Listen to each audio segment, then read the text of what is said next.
नमस्ते। मैं हूं रंजन और आप देख रहे हो कवितापुर। स्वागत है आपका।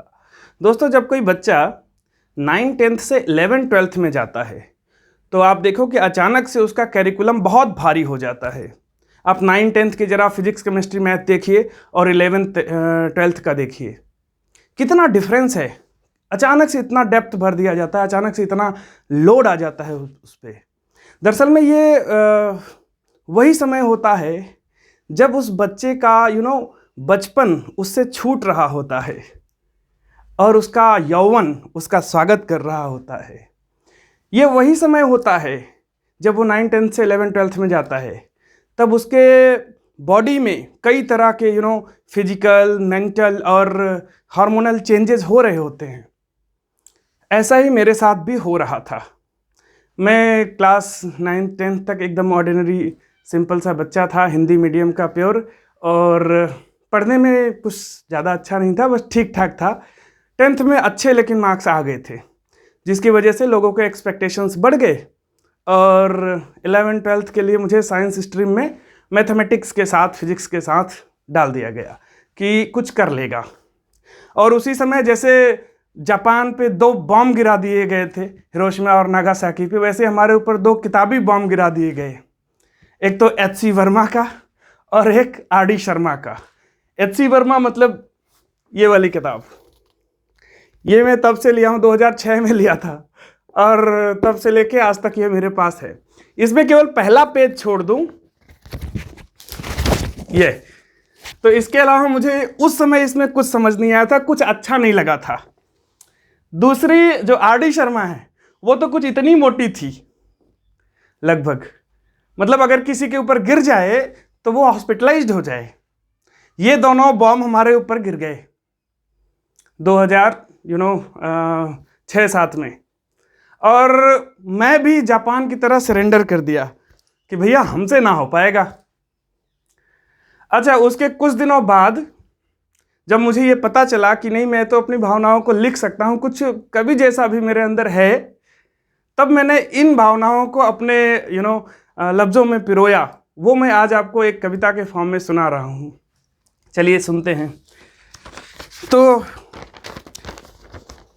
कि पहले पहल मेरा जब मुझसे बचपन छूट रहा था, पहले पहल मेरा जब मुझसे बचपन छूट रहा। अच्छा, एक और प्रॉब्लम इसके साथ आ रही थी। एक तो मैं हिंदी मीडियम से था, दूसरी ये किताब थी इंग्लिश में, तो मेरे को 2 युद्ध करना पड़ रहा है। एक तो भाषा के साथ मैं जूझ रहा था और दूसरा फिजिक्स तो था ही, मैथ तो था ही।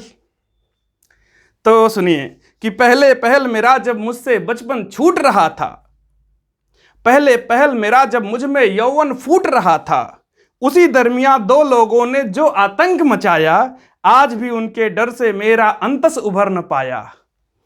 खेल खिलौने छूटे थे कि गणित भौतिकी ठूस दिए, खेल खिलौने छूटे थे कि गणित भौतिकी ठूस दिए, शर्मा वर्मा दोनों मिलकर खून हमारा चूस लिए।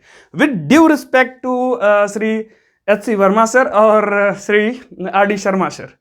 तो सुनिए कि खेल खिलौने छूटे थे कि गणित भौतिकी ठूस दिए, शर्मा वर्मा दोनों मिलकर खून हमारा चूस लिए। घर वालों कोचिंग वालों के बस की बात नहीं था और शर्मा वर्मा कैसे करना उनको ज्ञात नहीं था,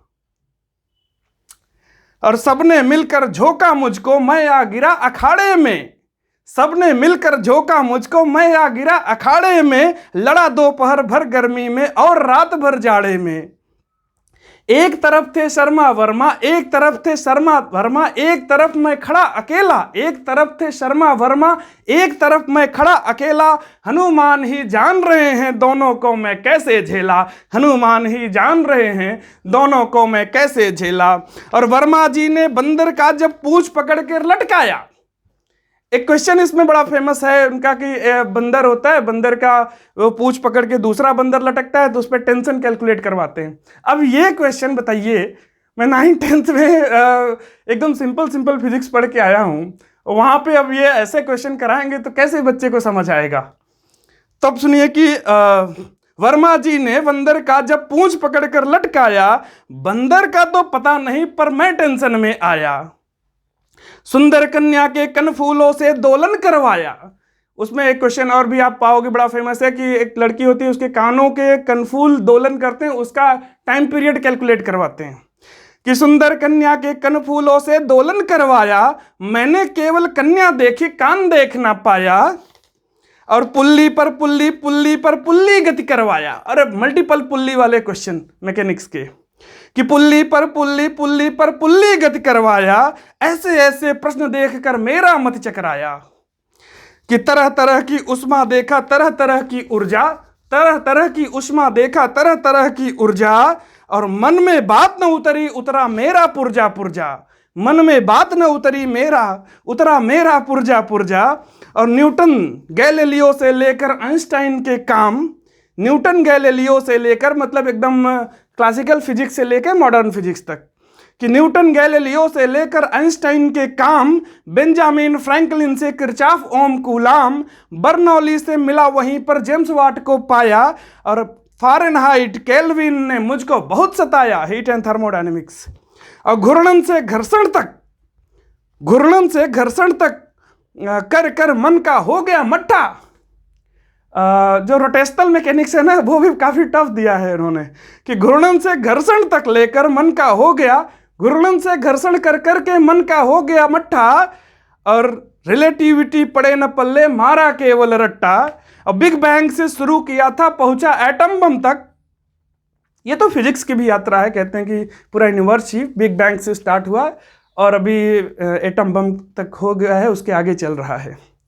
कि बिग बैंग से शुरू किया था पहुंचा एटम बम तक, हिरोशिमा नागासाकी की पीड़ा पहुंची हम तक।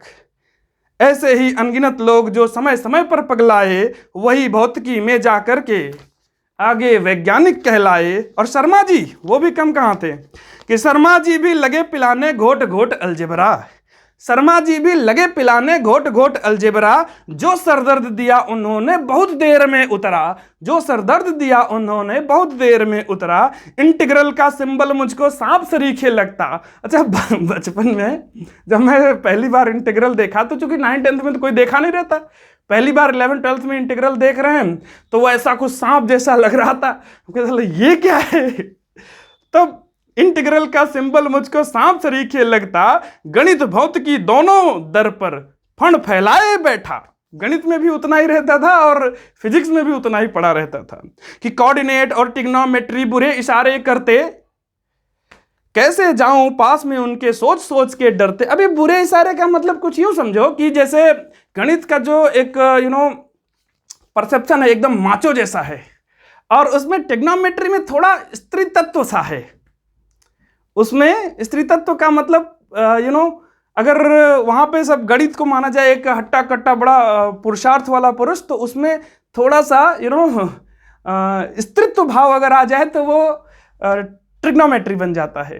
तब सुनिए कि गणित कोऑर्डिनेट और ट्रिग्नोमेट्री बुरे इशारे करते, कैसे जाऊं पास में उसके सोच सोच के डरते। अरे 16 की उस बाल उम्र में हमने अत्याचार सहा, 16 की उस बाल उम्र में हमने अत्याचार सहा, ह्यूमन राइट वालों ने भी एक लफ्ज तक नहीं कहा।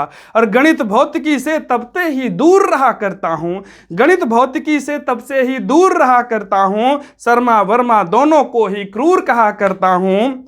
और अब भी उनकी देख किताबें डरा किया करता हूँ, अब भी उनकी देख किताबें डरा किया करता हूँ, मन ही मन में हनुमान का नाम लिया करता हूँ, मन ही मन में हनुमान का नाम लिया करता हूँ। हालांकि एस.सी. वर्मा सर ने बहुत अच्छा किया कि बाद में उसका अपने कॉन्सेप्ट ऑफ फिजिक्स का हिंदी वर्जन भी ला दिया, तो ये एक बहुत बढ़िया काम किया सर, आपको बहुत बहुत थैंक यू। और ये मैंने पढ़ा, बहुत ही बढ़िया लगा ये। और हिंदी मीडियम के जो छात्र हैं, यूपी बोर्ड के हैं, उनको ये बहुत ही हेल्पफुल होगा, क्योंकि उनसे भाषा से युद्ध नहीं करना पड़ेगा, अब सीधे जो मुद्दे की बात है वो करेंगे। और एक जो बात मैंने पहले बोला था कि एस.सी. वर्मा सर की जो पहली किताब थी ये अपना एच.सी. कॉन्सेप्ट ऑफ फिजिक्स, इसके जो पहला पेज मुझे क्यों अच्छा लगा था, वो शायद मेरे अंदर जो वो कवि पना था ना, उसकी वजह से। उस पर लिखा था क्या कि dedicated to the Indian philosophy and the way of life of which my parents were an integral part।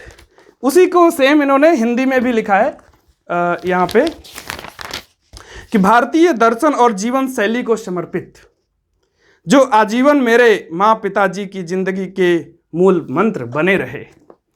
तो लेकिन अब मेरे को ऐसा लगता है कि ये दोनों किताबें बहुत ही यूज़फुल हैं।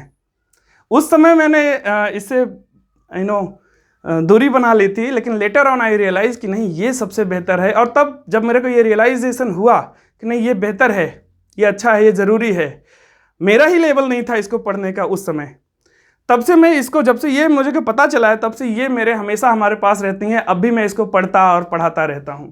तो thank you H C Verma sir, thank you R D Sharma sir, और आप सभी लोगों को thank you for your time. Thank you so much.